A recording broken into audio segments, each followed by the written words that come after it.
All right, I'd like to call the July 20th, 2021 meeting of the Board of Public Safety to order. Welcome, everybody.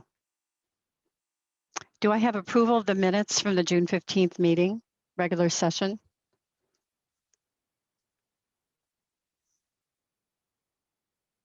May I get a motion to approve the minutes from the June 15th? Thank you. So moved. Is there any discussion? Or is there a second?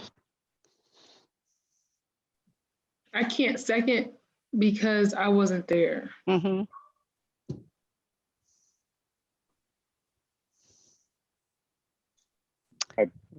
I thought I heard someone say that we had a quorum, but I'm trying to scroll around and I don't see.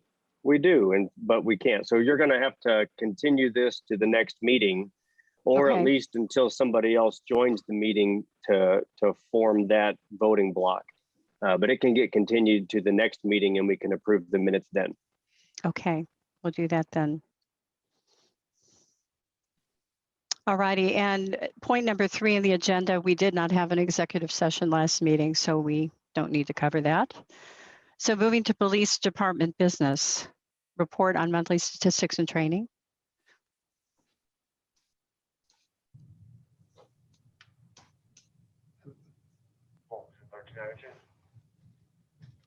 That'll be Scott when he unmutes.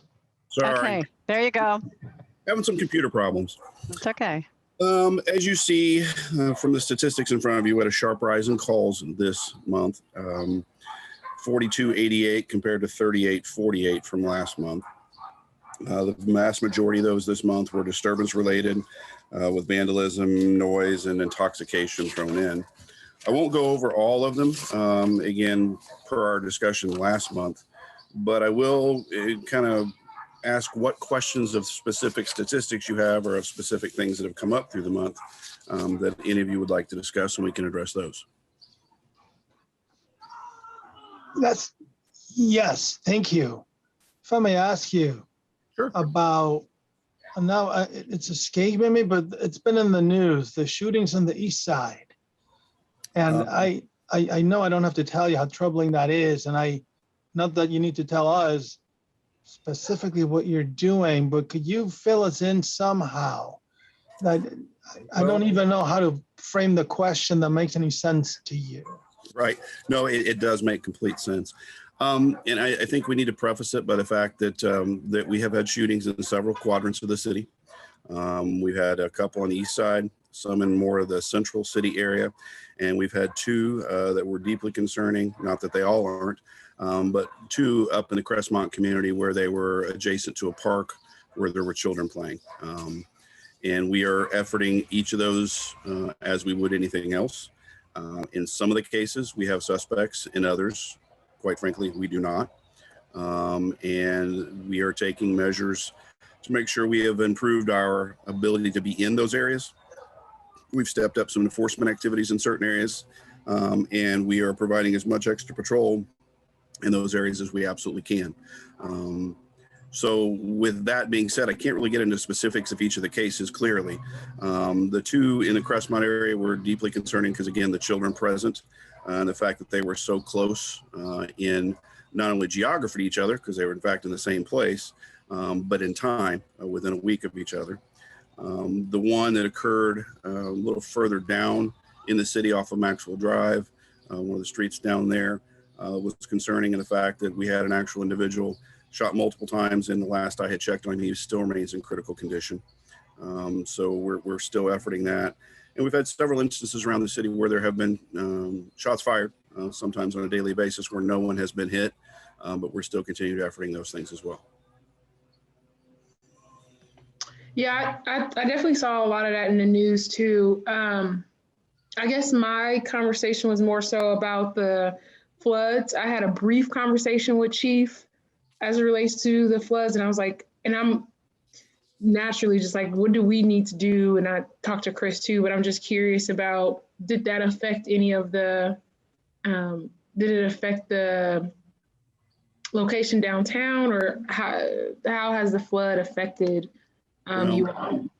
It is fairly dramatic in nature. We have significant damage to the building, significant damage to our infrastructure. Thankfully, the way we have structured the department over the last 6-8 years gives us a lot of modularity and a lot of ability to move people around within both the building and our other facilities. Right now, anything that was downstairs, so for us, that was the detective division, that was evidence, that was the athletic trainer, storage rooms, they are all upstairs now. So it's kind of like everyone came home for Christmas and stayed. So everybody's sitting on top of each other. We've got a lot of tables where there aren't normal tables, phones where they're not normally phones, and computers where, frankly, they're just sitting out in the middle right now being used because we've had to kind of all come upstairs. The city crew did a fantastic job, and the people they hired from the outside did a fantastic job of coming in and remediating a lot of the immediate issues as far as mold that was growing, as far as water damage, damage to the facility itself.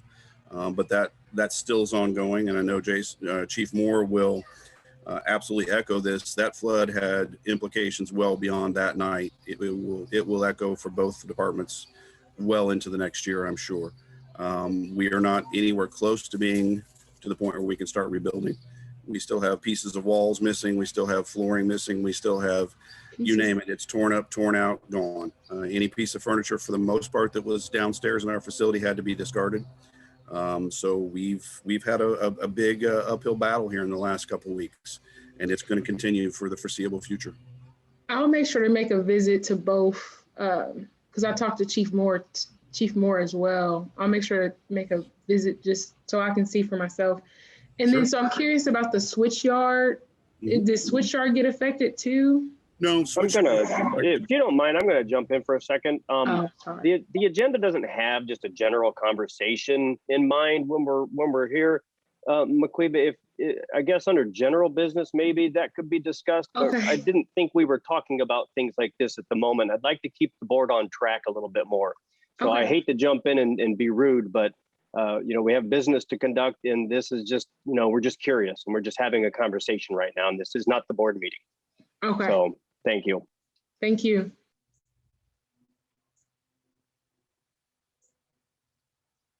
Kim, you're muted. Thank you for expressing those concerns, McQueen, though. All right, moving on to your report. Were there other questions about the crime statistics at all? I have no further questions. When we get into training, this month we had 350.5 training hours. A lot of those revolved around a child abduction table talk exercise, which took place. We had Captain Pedigo attended a strategic public information officer course. We've got probation officer training courses going, several of them at this point, as well as the monthly K9 CERT and CDU trainings. As far as community engagement, we had 3 community engagement events, total of 37.54 hours involved with 20 officers. Those included Touch a Truck with Parks and Rec, another Touch and Truck out at the Moose Lodge, which was a fundraiser for a child organ transplant. We had a community night down at Switchyard. Data at your fingertips was the thought process behind that. And Lemonade Day. Day shift officers had quite a bit of fun going around to the various lemonade stands throughout the city, and kind of interacting with the children that were doing those and getting some good lemonade. We have 2 engagement events coming up, a children's expo on the 24th, and then the community night down again once at Switchyard, where we are going to talk in depth about the flood and flooding not only has affected our building, but has it affected the responses within the community. And we'll be able to show some video.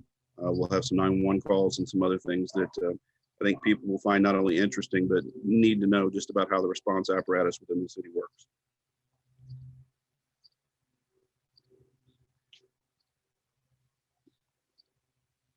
I'm sorry, Kim, you're still muted.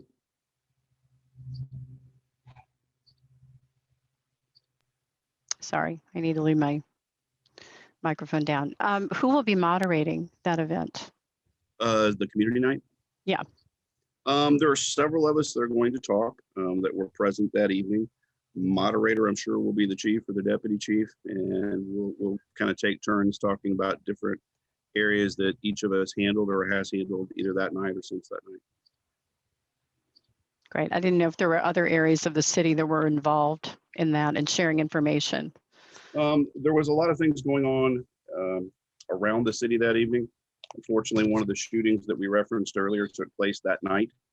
So we were dealing with that at the same time that we were dealing with our own issues within the building, and we were dealing with other calls for service throughout the city.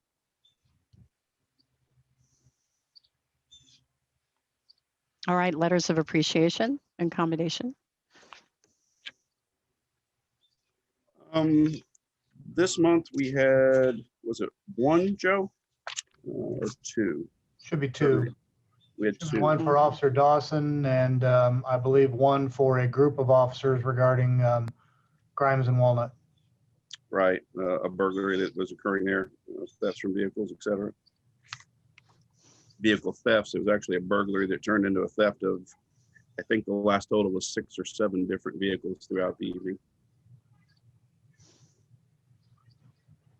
Can I back up just 1 second Sure. to the page prior? I'm curious on the police social worker. You made it a point to let us know that June was the busiest month to date for the police social worker program. And Yes. I wonder what so the fact that you wanted to let us know makes me wonder, anything happened in June, or that was just accidental that month was busy, or? June marked the first month where all 3 of the social workers were actively out and employed with their jobs, moving forward with their jobs. Before that, we'd had, one, Melissa came on last year that was joined by 2 other. And as their training progressed, now all 3 of them are out essentially on their own or as a team, and they're really beginning to make impacts. And those statistics, I think you're going to see continue to drive up and up just by the nature of the fact they're now being 3 rather than 1.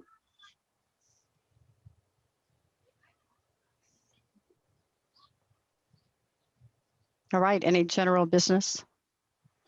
I was going I to guess- touch on Go McQueen, ahead. kind of following up on her.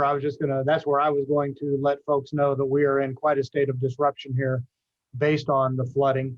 There unfortunately is no timeline at this point for our building getting back together. As Scott mentioned, a lot of the flooring has all been pulled up. Drywall has been cut probably 2 feet above the floor, so there's a lot of repair that needs to be taken place before we can get anywhere close. Furniture has to be reordered. Essentially anything that came in contact with water had to be destroyed. Obviously, some of those faux wooden desks that we had did nothing but suck up the nasty water that came through the building, so all of that had to go. So as soon as things can be ordered and put back into place and our building can get back together, then hopefully we will get back to some sense of normalcy around here. But we have taken up what used to be our roll call room is now a room full of detectives. What used to be our training room in the front of the building is now taken up by evidence. And I can't go without commending the work of both of our evidence technicians for basically moving every item of evidence from downstairs up so that they could remain functional to either get things to court, to get things back to individuals who come here to make a claim for something that's been held in that room. So everybody did a phenomenal job under very, very difficult circumstances to keep us in business. But it's going to be a long time before we get back to that. So hopefully that answers some of McQueeba's concerns, but also that's just what I wanted to cover under general business. Mm-hmm. Thank you. Deputy Chief, could I ask on that point? So is the Lincoln construction or all that commotion happening on the street, is that related to the flood? So that No, that is a long time project that's been planned, and it really didn't have any impact on us. This is not the first time, unfortunately, that we've had water in our lower level. I think by most counts, where you could have, something noticeable, this is at least the 4th time. So, and part of that is having the Jordan River, or what used to be known as the Jordan River, running alongside our building, as well as kind of angled in a southeasterly or southwesterly direction along the backside of the fire department. So it's just unfortunately the geography did not do either one of our buildings a favor. But Lincoln Street has been a long planned project by the city, and it is a disaster in and of itself, just the way it's all torn up along with the park. But it's going to be one of those that will hopefully be the greater good when it's all completed. And I know I jumped the gun on this. Is it okay if I go back to the statistics real quick? I just noticed the juvenile referrals is 28. Yes. It's just like a huge jump from 2020. Is there? Well, there was a couple of cases we had that juveniles wound up with multiple charges off of those cases necessarily. I would love to tell you I can remember exactly what all those are, but frankly, sorry, I can't. Yeah. The deputy chief could fill you in a little more on the exact charging, but we've had a couple instances pop up real recently where we had some juveniles that were more active than normal. Okay. Well, I'll definitely reach out just to kind of inquire a little bit more about that and like what's going on. That's a huge spike. That's a huge spike. Yes. We'll come back to that. I just wanted to, I know I got real caught up in the flood, so my apologies, but okay. Yeah, and this is a good point to bring up when we see trends that are really off the chart. If you can just be prepared to explain, behind it, any, well, I think one of the reasons I'm hesitant to go much further is that there's a couple of those are continuing cases. So you're seeing initial charges, but you're not going to see the totality of them just yet. Okay. All righty. All right. Any big purchases, expenditures we should be on the lookout for? I think I saw one the other day for about $67,000. That would be for Waymire Fleet. And as I understand it, that will be for equipment for vehicles that we have purchased, but are not moving off of lots because of the unavailability of chips. So computer chips is holding everything up.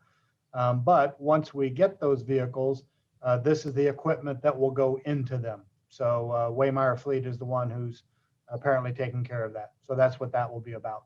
But like I said, I think I saw it for 67,000 or so. Okay. All righty, moving on to personnel issues.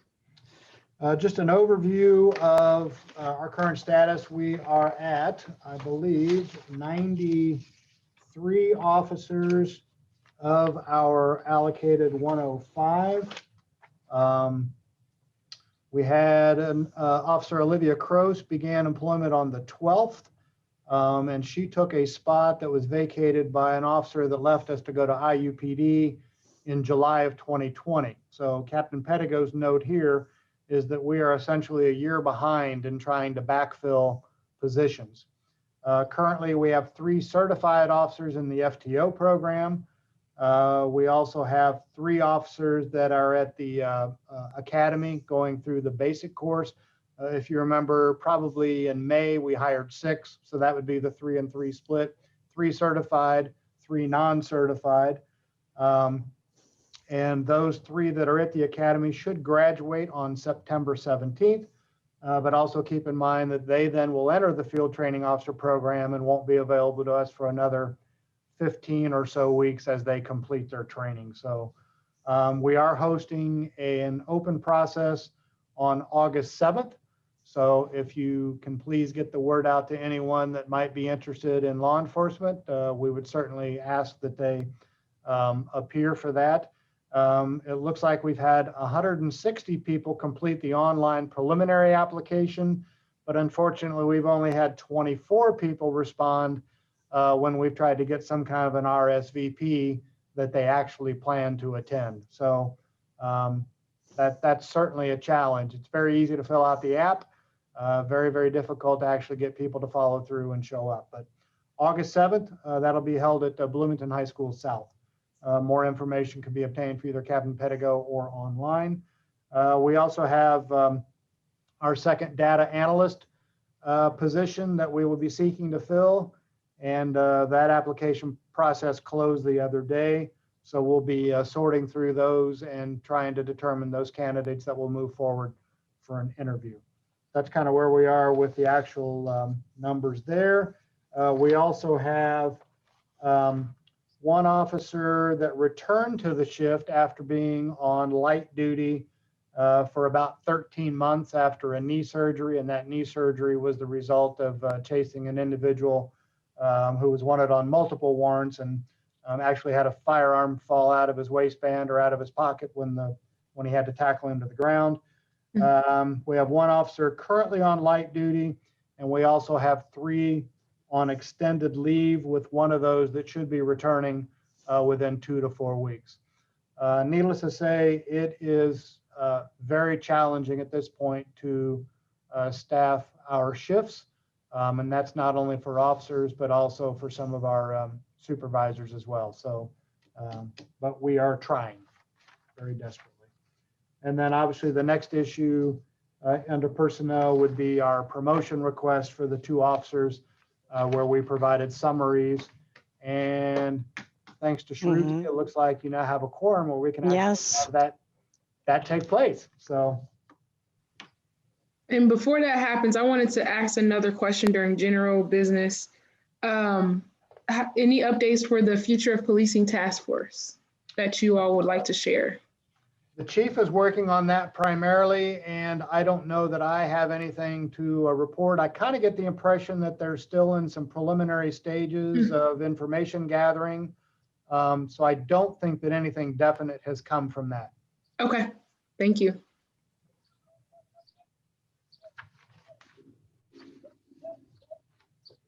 Kim, you're muted. You're muted.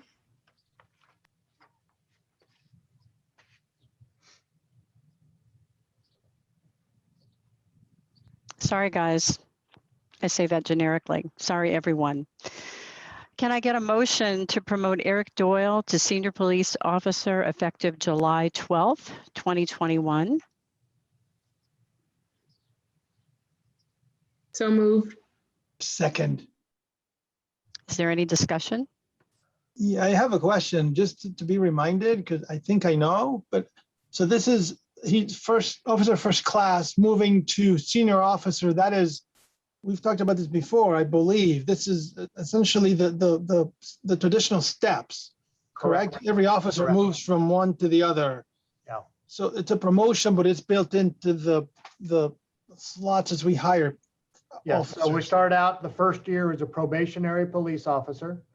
Then after that first year expires, they go to officer first class. And then typically around the 5-year mark, most people will be bumped up to that senior police officer position. Others get there a little bit earlier because of either prior experience or for what they've accomplished while they've been with us. But yes, I hate to say automatic, but it is somewhat automatic, because then the next promotions that you would see would be actually supervisory positions, and a lot more work and requirements would actually go into that promotion. So as far as the patrol officer perspective, yes, probationary, officer first class, and then senior police officer within that patrol function. So it'd be like a presumption that an officer who's doing their job properly would then just move along to this step. And from here forward, then it gets a little more difficult, or then Correct. different things have to happen to become a supervisor. Okay. Right. First off, you have to have the desire. And then secondly, yes, it is a much more detailed process to actually get into that supervisory sergeant position, or then obviously then lieutenant and that type of thing. But yes, within the patrol officer, this would be the third of the 3 steps that would typically take place during the course of their career. Okay. Thank you. Is there any other discussion? All right, hearing none. Will Nicole please call the roll? All right. And just to help with the minutes, I believe Maquiba made the motion and Louise seconded. All right. Maquiba, Yes. Kim, Yes. Luis, Yes. Trudy. Yes. That motion carries. Can I get a motion to promote Jeffrey Raybold to Senior Police Officer effective July 12th, 2021?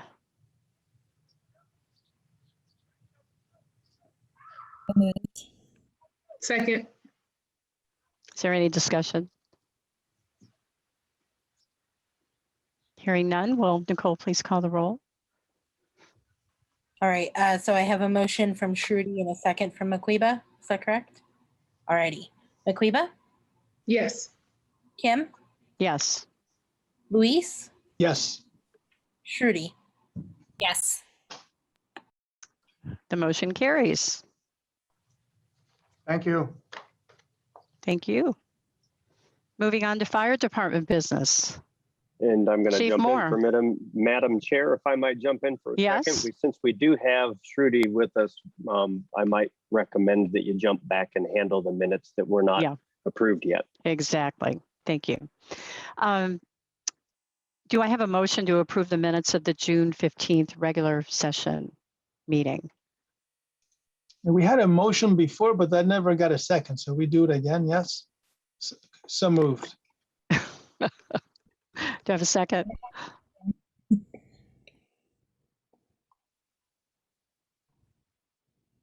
Did you hear me second? Okay. I didn't hear you. No. I was seconding. All right. Great.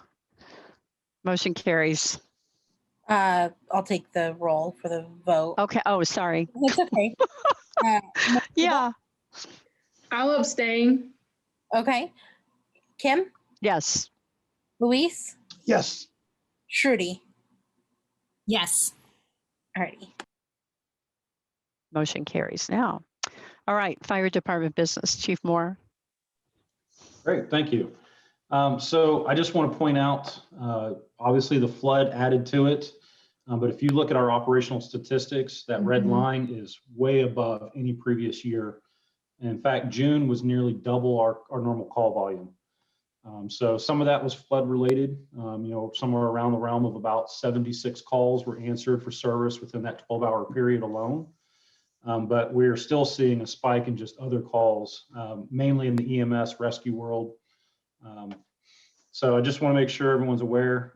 We did actually save a lot of people that night from moving water. The county departments did come in and take several calls within the city. I can't verify, but they claim that they ran nearly 80 calls within our district as well. So that would be somewhere around the realm of 150 calls within 12 hours. Due to floodwaters, rising floodwaters, and people trapped. The IU calls are still well below their normal averages, which is always good to see. The run response times are all on par for what we've normally seen. So we're not seeing anything significant, which is also, some of you have heard about the flooding and us having to relocate our headquarters and shut down. We have seen no major impacts to our response times because of that, by the way we've done it. So I just want to make sure everyone is aware that yes, headquarters is shut down, but it is not affecting our response times yet. And we can talk more about it in general business if you'd like. For prevention and public engagement, we're getting back on track. We are at full staffing with our inspectors, and our public engagement officer is out engaging with the community like he should be. But we are really looking at how we can do a better job, and our new inspector has some really good ideas. And I also want to point out that the salary ordinance just changed the title. So my lead fire inspector is now the fire marshal for the city, and the other fire inspector is now the deputy fire marshal. So that was effective as of this month. For training, we're well above the standards. A lot of that does have to do with all of the new recruits that we have. So we are going to be graduating hopefully this Friday, a vast majority of them. We did bring some of them on late, and some of them still need to complete some training aspects before they can get their badge pinned and they can go on shift. But we are looking at hopefully fixing some of our overtime issues by having them all come online very soon. And that is it for statistics. About how many are you perceiving to graduate this Friday? So I believe we are planning on swearing in 11. 11. Okay. All right, letters of appreciation and commendation. We actually just threw up a picture. We had the City Church for All Nations wanted to arrange donations and donated 110 meal vouchers. So that's one meal voucher for every member of our department. And we got a pretty good picture for it that we put into the packet for you. Can you tell us about the City Church for All Nations? I'm not familiar with them. I'm not horribly familiar with them. I do know that they do a lot of outreach. In fact, they have an entire division within their church that does community outreach. So we've talked about, what we can do to partner with them, sock drives, coat drives, food drives, things like that. But this is a very large congregation, and they have been out and about just trying to spread some love to the community so we're really grateful for it.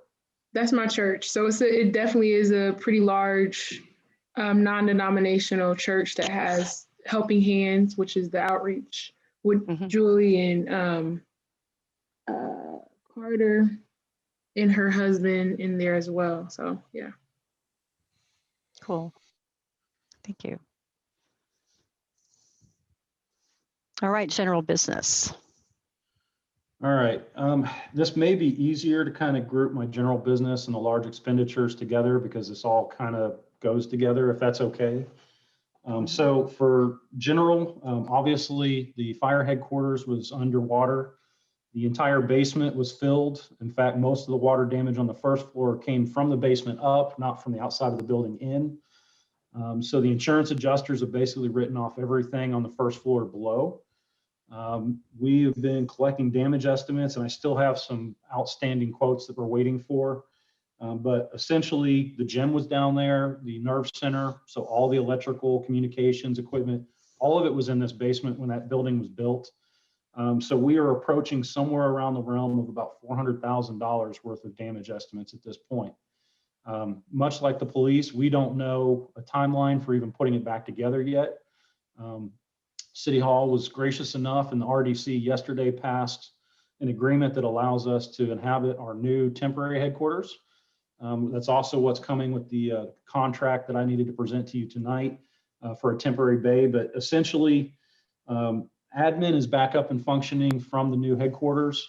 The operational crews as of today are functioning from 7 a.m. to 7 p.m.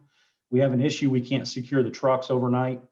And just an example of why, just 2 days ago, somebody graffitied one of our fire engines that was parked outside.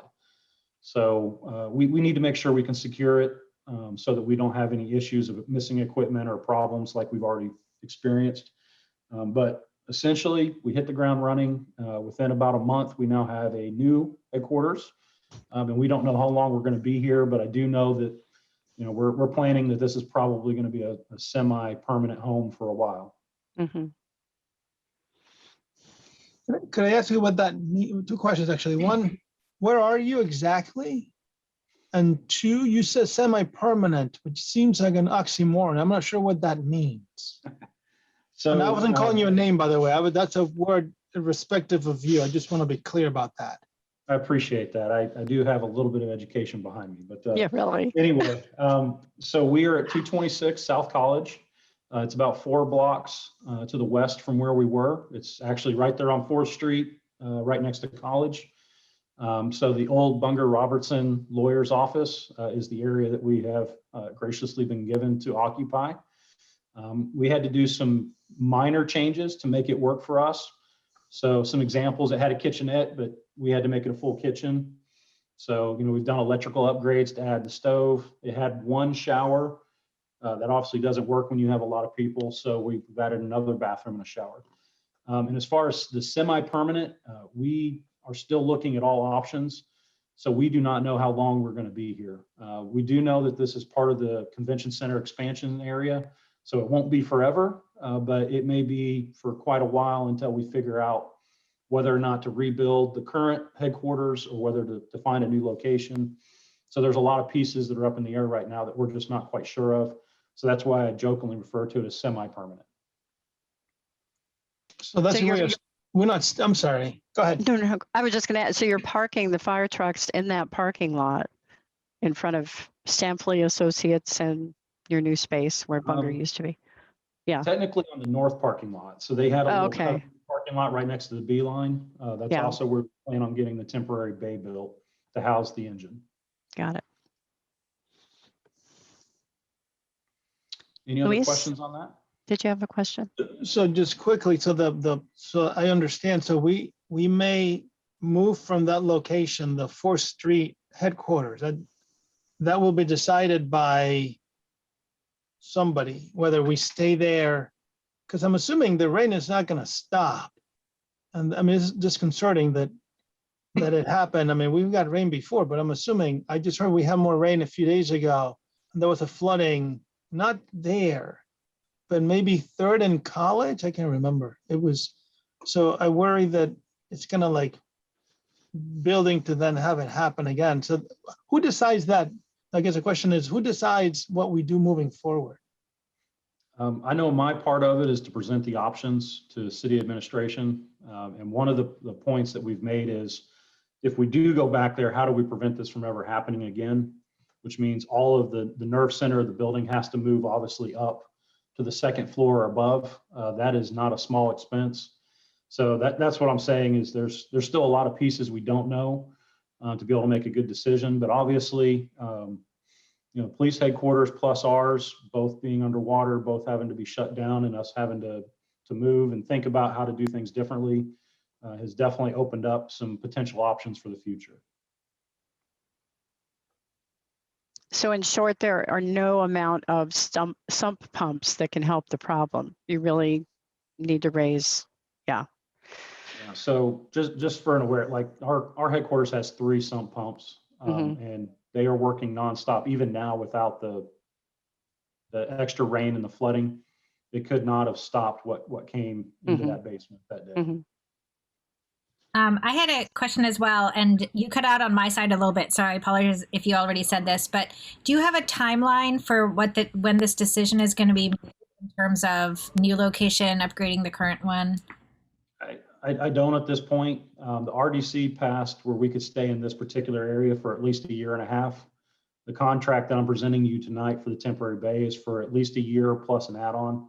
So we're assuming at this point, we're at least 1.5 years in our temporary location, which gives us time to breathe and think about this more strategically instead of react and try to make a snap decision, because this is a big decision. Thank I had you. a question. Oh, Shruti, were you finished? Okay. I had a question about, I know the 4th of July took place. How was that in Bloomington? Could that have been some of the spike of calls too? Were there any incidences?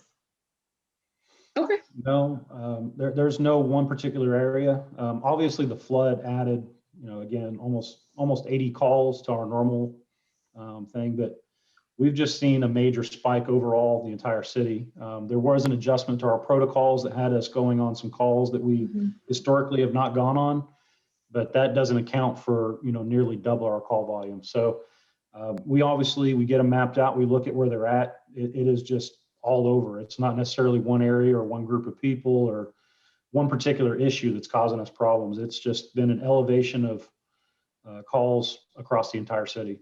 Okay. And then I know that, I don't know if I missed over or didn't hear it, but community engagement. I know you all participate in the reverse parade, because I was there and I was like, hey, and I was just waving at the train. So it was good to see people at the reverse parade in the community. Chief Moore, are there other purchases we should be alerted to coming up? Yes. So we just signed a contract on a replacement vehicle for the one that was flooded out. So that's somewhere in the realm of about $35,000. And we have a large gear order with this many recruits. We had to buy gear for them. And that's $112,000. Other things that are related to the flooding, the generator transfer switch was $20,000 to get repaired. The locution station alerting system, we're doing a 3-phase program. Phase 1 is just to get us minimal functionality back at headquarters now, and that should be about $22,000. And it may be followed up by another $60,000 after that to get full functionality back at some point. And about $16,000 in ITS equipment. And then the temporary bay contract is 102,000. All righty. You want to throw anything else in there? All right, personnel issues. For personnel, we have 2 on FMLA, 3 on light duty. We have been running 15 short for quite some time now, so we are very thankful to have the recruits graduating on Friday. I will invite you all. It is Friday at 4 p.m. at City Hall. So if you'd like to come out and meet them. Is it Is next that Friday? outdoors? It's next Friday, right? This Friday. This So Friday. we're planning on doing it on the steps of City Hall unless it's inclement weather, and then we'll have the atrium. Great. And that is it for personnel issues. Okay.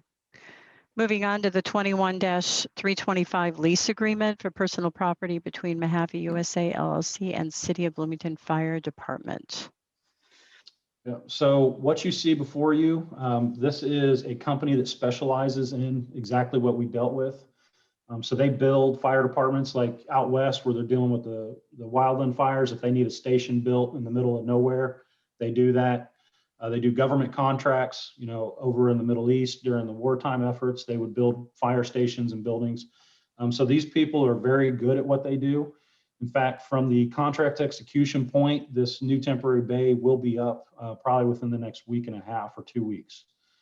So they will come to site, they'll do the prep, they'll install it. You can see the total contract price is $102,000, around that. And from then on, then we can move to a month if we end up having to stay here longer. And it can stay here. And then when we're done with it, then they will come and take it all back down and remove it. Were they the winner in an RFQ process? Yes. So we put it out. There were 3 responding entities. In fact, one of them responded that they knew we were getting a bid from this company and they didn't even want to bid. They said they couldn't deliver. This was not only the lower price point, this is the only one that can meet the target deadline of trying to get this up without a 6 to 12 week lead time. All right. Can I get a motion to approve the lease agreement with Mahaffey USA LLC? So moved. Second. Is there any discussion? So Chief, just so I'm clear, from what I read, is it true that the 102,000, that is for a year contract? And when you talk about extending, that would be 5,000 a month? I mean, that's what it is now. I forget the actual figure, but then we could extend as needed yearly for that same price, correct? That is correct. So it's built now that if we go to a month, it would be $5,799 per month. We don't have to spend any time on this, but I am curious, what is it? I couldn't tell what they're building.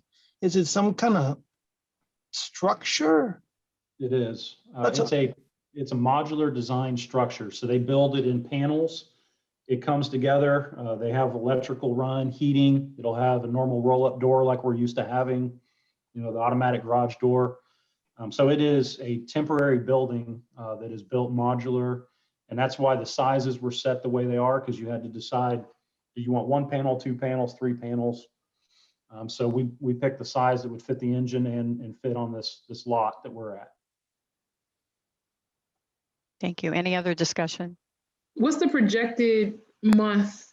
How long is this project? For them to actually do it? Mm-hmm. I believe with the passage of this contract tonight, that they can be here as early as next week, and they have 6 days to set it up. So we're 2 weeks out from having a temporary bay built on the side of this building. Okay, so it could be a month project, basically. So we'll just, or it just The depends. contract is very specific. They had 3 weeks Okay. to be on site and 6 days to get it set up. They've already got us scheduled pending me calling them after this meeting and saying we're good, Okay, that they could be here as of Wednesday of next week. so All there's right, a cutoff. So there's basically like, they won't extend. Okay, I just want to double check, just triple check it. Thank you. All right. Nicole, will you please call the roll? Yes. Kim, Me, yes. Maquiba, Yes. Luis, Yes. Shruti. Yes. The motion carries. Thank you. All right, do we have any old business? Don't think so. Hearing none. CERT ARV deployment report. Yes, I believe we had one, and this would have been assisting the county out on Brummett Creek Road. And this was an individual who had threatened family members, had a firearm barricaded. And so they asked for some assistance, which we provided. That was just a couple of weeks ago. So typically we talk about June, but again, since you may have heard about it and or seen it, it's probably best to just go ahead and talk about it now. So at the end of the day, the individual basically surrendered, and there was no need for certain services other than being present and all the planning. So Scott, feel free to add if you want to.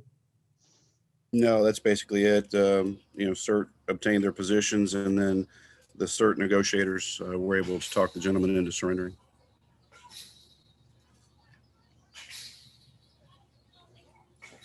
All right.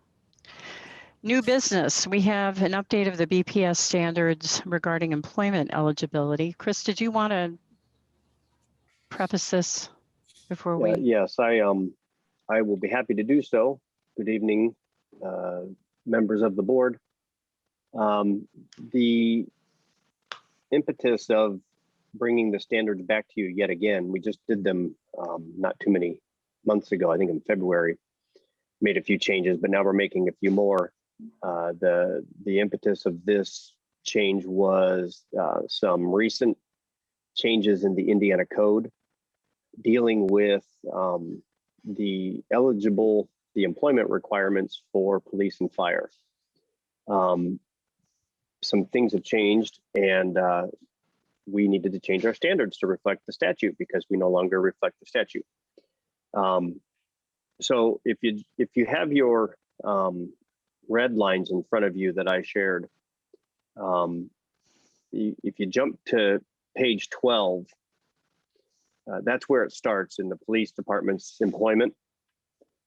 And the first couple of changes also will be reflected in the fire department's employment as well. But there's actually a change in the age limit for the police, which is no longer just an age limit of 36, but goes up to 40 now. And then it's also 40 years and 6 months if the applicant is a veteran who qualifies under Indiana Code 36.8 4.7-5, which has various additional qualifications like having been discharged honorably, things like that. Then the next change is looking under subsection C, having adequate means of transportation. The point here, there's no longer a residency requirement. We used to be required to live within the county, then it became contiguous counties and you had to be so many miles from the station, and now it's just as long as you can get to the station. So an adequate means of transportation is required. You also have to maintain a telephone service to be able to communicate with the department. So that change has been made to the police department's standards for or eligibility to become employed.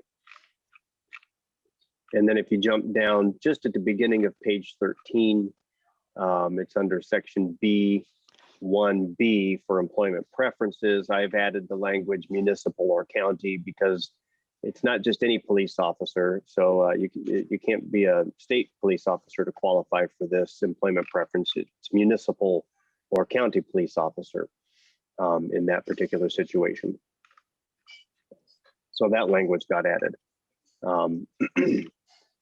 And then I also chose to add while we were in here under C4, because this is our practice now, we the board can interview applicants or our designated representative. And right now our designated representative is the department itself. So the department does the interviewing. And as you just watched this evening, they bring a staff memo and a recommendation to us based upon as to who they'd like to hire, as to who they'd like to promote. So I've added that language to reflect that we allow that to occur in our standards. Any questions so far? Can I ask you just briefly? So I'm assuming you and the legal at City Hall, you went through the code, or you knew the changes in the code, and then you adapted our documents to reflect those changes. I'm assuming you went through it. And the reason I ask is because if the question is not clear, because this is one of those moments when you're showing us. This is my writing. I did this. I reviewed the statute, and I put these new changes into the standards so that this board will be operating in accordance with Indiana code.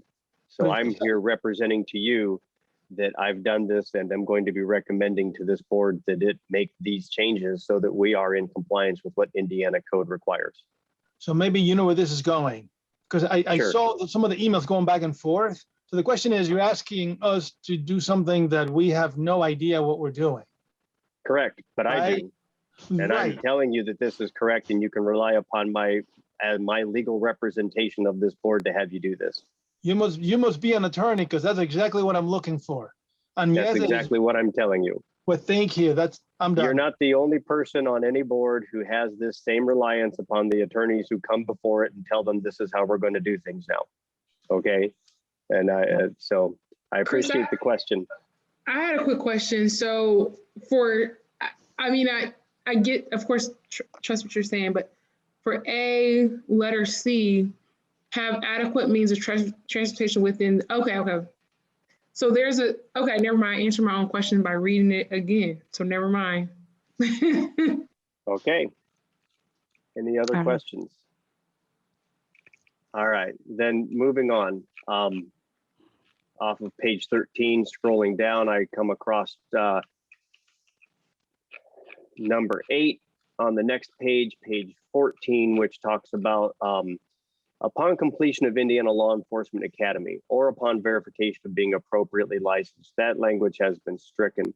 And the reason we strike that is that we no longer require, the police department no longer requires that you have the Indiana Law Enforcement Academy completed before you participate in and successfully complete the department's 16-week field training program. They can now, because of how difficult it's become to get qualified applicants in and get them hired, they're now allowing there to be a staggered start for these particular classes. So the field training can begin even before the Indiana Law Enforcement Academy. That's not statutory. That's just what the police department does. And that was a recommendation or a request made by the police department to me that we change our standards to reflect what they're doing now.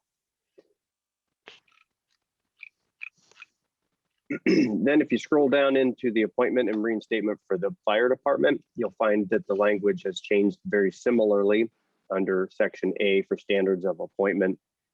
Still have the cap of 36, but there's also the 40 and 6 for the veteran. That's statutory. So I've added that language. And then again, the county residential requirements have all just gone away. Legislated right out of existence. So now all you have to be able to do is have adequate transportation and maintain telephone service to communicate with the department.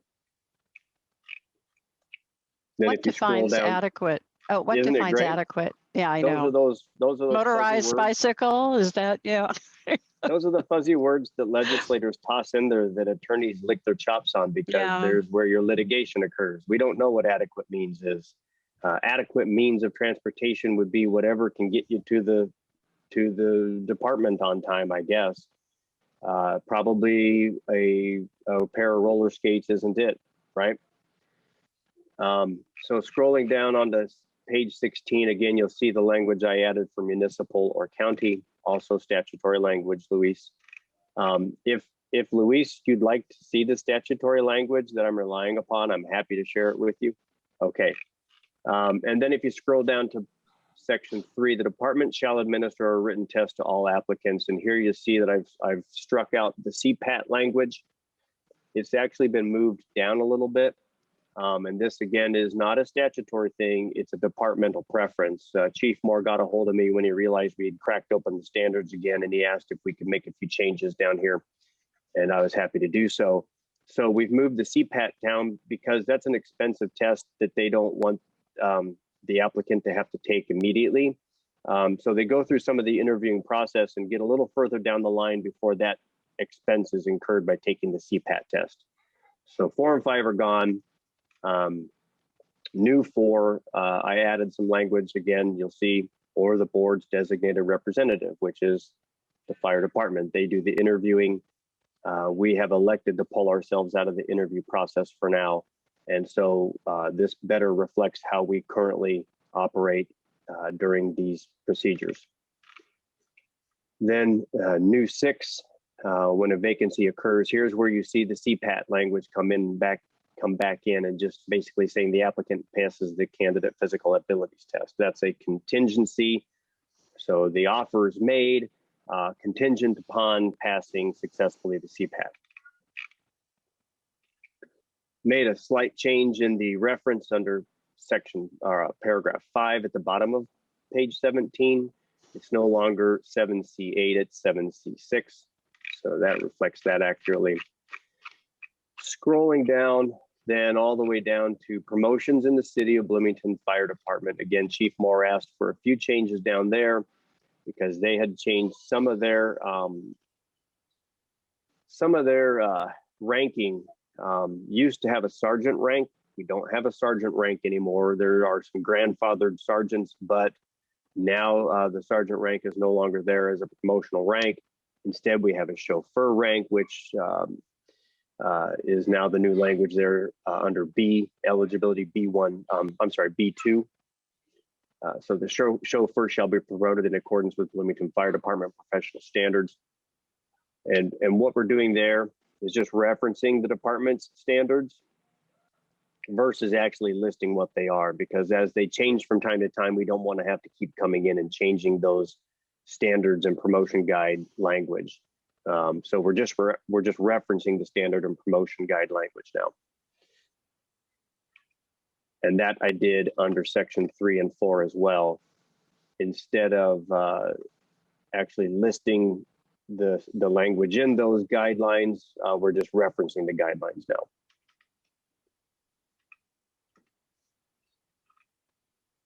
And that's all of the changes. Any more questions that I can try to answer? Did the Human Resources Director, Carolyn Shaw, did she review this, or was there a need for her to do so? No need for HR to review this because the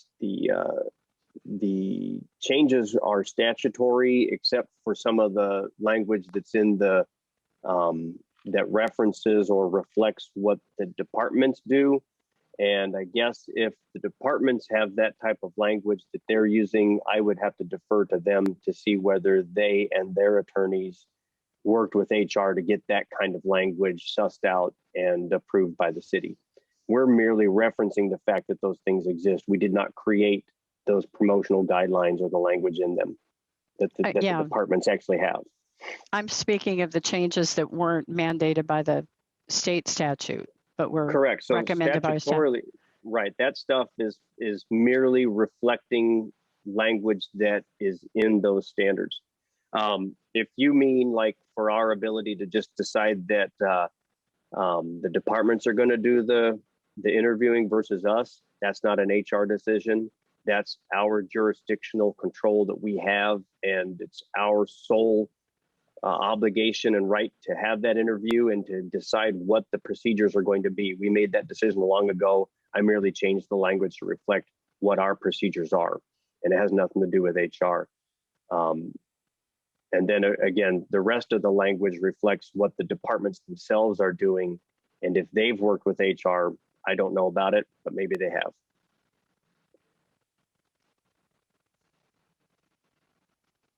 I don't know if that helps, Kim. Yeah, I in the past, we've had, I think, some issues with human resources maybe not being involved in some some of our policies. So I just wanted to make sure on particularly the fire department recommendations that were reflecting current practices. I just wanted to make sure that there was agreement with the city HR director. I see Chief Moore's raising his hand. If I may, so the process we're doing was approved by HR, and part of it was our diversity initiatives. We had a lot of barriers to employment that have now been moved down the line or removed altogether if we could. And as far as the professional standards, this is not just something that was built on a whim. This is a national package that looks at every position in our department and how do we meet the national standards for those positions. And just an example of why we didn't want to try to put it all in there, it's 14 pages that would be added where we've got one line right now. So those standards for every position in our department are very substantial. Certifications change. So this year, the state decided to separate 2 of our certifications into 2 different ones instead of 1. Then we'd have to come back to you and get that changed again. So we put a lot of time and energy and effort, and we do work with legal and HR before we make these types of decisions. Yeah, I noticed. Thank you. I noticed that some of this had to perhaps was done because of the DEI work that you all have been doing internally. So I appreciate taking that time to incorporate policy change to match with the work that you've been doing with Brian. All right, can I get a motion to approve the BPS standards per staff recommendation effective July 20th, 2021? So moved. Second. Is there any discussion? I had a question just to clarify. It sounds like I followed the description of what was added because of the new statutory language, and then the other items that were requested. It looked like I understood the discussion about whether defer to HR and to defer to the HR, and also that what you were trying to do here. But it looked like they were mostly moving sections into other sections just to make it clear that just sort of shifting when in the process certain things came, right? I didn't see any of the substantive changes. Those are mostly outside in the HR realm. Okay, I just wanted to double check.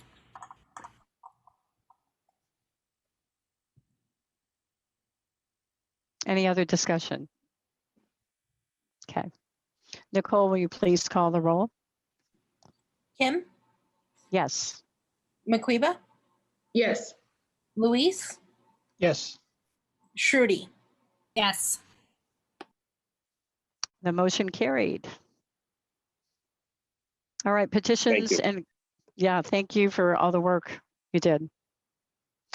Petitions and communications, we have a limit of 3 minutes per person. Do we have anybody who would like to, any members of the public? Nicole, do you see any? Currently not any members. No. Okay. All right, do I have a motion to adjourn? So moved. We're adjourned. Thank you very much. Have a great week. Thank you. Thank you, everyone.